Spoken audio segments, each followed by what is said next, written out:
très exactement 2779 mètres de course. Voici le groupe de tête emmené par Dominique Arnoux. 2779 mètres pour devenir champion de France avec, on le sait, plein de questions.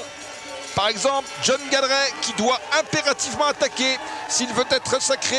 Regardez David de Repas, il est là juste à droite avec le dossard numéro 4. Derrière, Panier est très bien placé, tout comme d'ailleurs Arnaud Lab. Dominique Arnoux qui passe sur la droite. Dominique Arnoux. Regardez, tous les coureurs s'observent. Nous sommes dans une phase où l'observation est extrêmement importante. Dominique Arnoux avec juste derrière lui John Gadret.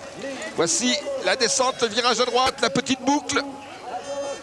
Oh, les accélérations d'Arnoux à chaque fois.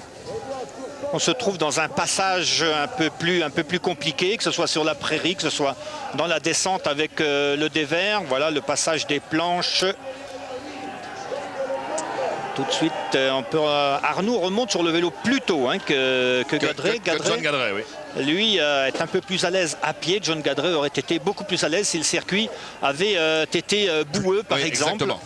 Mais ici, ça s'apparente quand même plus à la route qu'au cyclocross. Et bon, peut-être que Gadret sera un peu désavantagé. Francis Mouret est très bien placé. Vous avez vu la trajectoire qu'a prise Mouret là, à l'intérieur, à la corde. En prenant la corde, il a pris des risques énormes, mais il a pris 400 mètres d'un seul coup. Alors là, on va retomber dans le passage favori de Dominique Arnoux. Voici, regardez les paliers dans la descente. Passage très spectaculaire où ça tape énormément. De Repas, Panier. On voit très bien comment les vélos sautent. Et voilà, Arnoux est encore reparti. Accélération de Dominique Arnoux. Attention, c'est important, nous sommes dans le dernier tour. Dominique Arnoux qui vient peut-être de placer une accélération décisive. Il se retourne. Oui, parce que cette fois, il ne va pas ralentir sur l'asphalte. Ça, c'est clair. Avant, il faisait un petit peu pareil, mais il attaquait, mais il ralentissait sur l'asphalte pour ne pas trop se fatiguer, là. Francis Mouret, l'Alsacien de la SPTT Mulhouse. En deuxième position, et Dominique Arnoux qui fait valoir à la fois son expérience, son fond de routier. Rappelons qu'il a déjà gagné l'étape du Tour de France notamment. En 92 à Saint-Sébastien. Il fait valoir également son expérience sur le trou, regardez. Et vous avez vu qu'il continue. Il ne les attend pas. Arnaud Lab va essayer de poursuivre. John Gadret de Repas. Mouret, malheureusement, a été victime d'un incident mécanique. Il va être obligé de terminer pendant 300-400 mètres avant de retrouver le poste de secours. Dommage pour le jeune Francis Mouret, très prometteur. Arnoux a probablement placé une accélération décisive. Il a déjà été 4 fois champion de France senior, 1 fois champion de France espoir. Il a remarquablement préparé son affaire, Dominique Arnoux. La semaine dernière, nous étions à Liévin pour la manche française de la Coupe du Monde.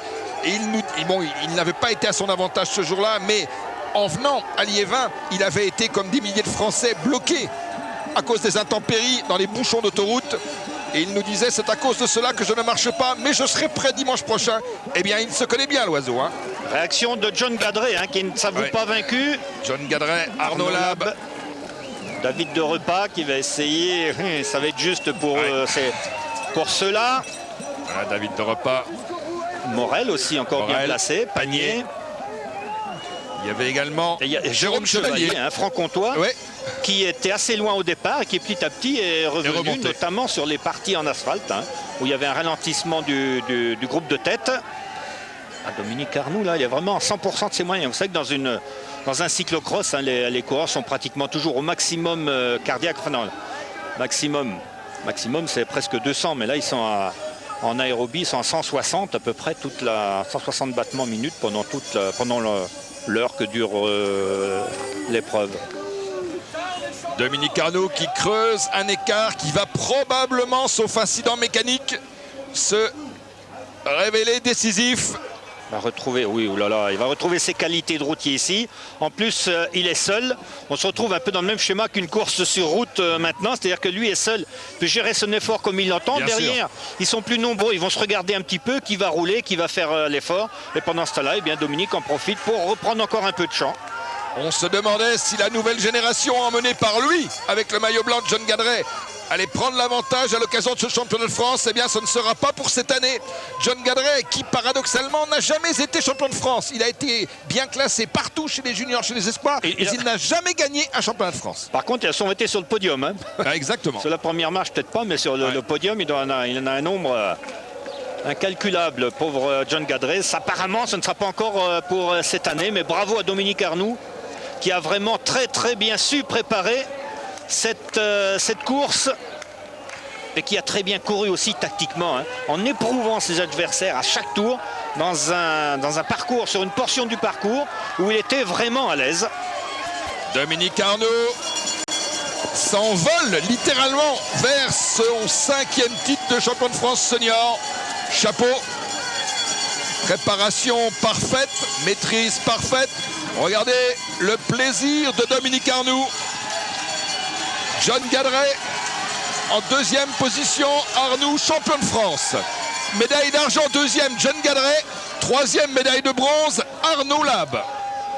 Tel est donc le podium de ce championnat de France, Arnoux, Gadret, Lab.